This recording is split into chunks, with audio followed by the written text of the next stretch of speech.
যিনি পরম করুণাময় এবং অত্যন্ত দয়ালু।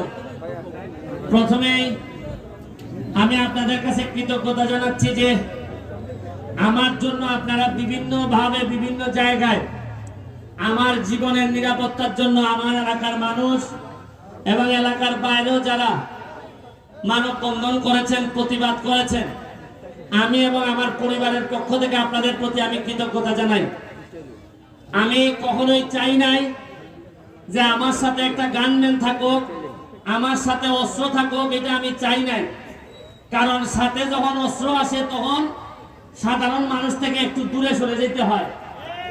আমি চাই নাই কোনোভাবেই।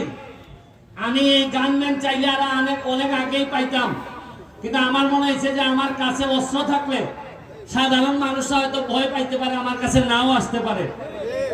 কিন্তু আমি বাধ্য হয়েছি এবার। আপনারা জানেন যে মৃত্যুর হুমকি আমার কাছে আসছিল, আপনারা সবই জানেন। গত সপ্তাহে আমি এই হুমকি ইনকোয়ারি চলাকালীন কারণে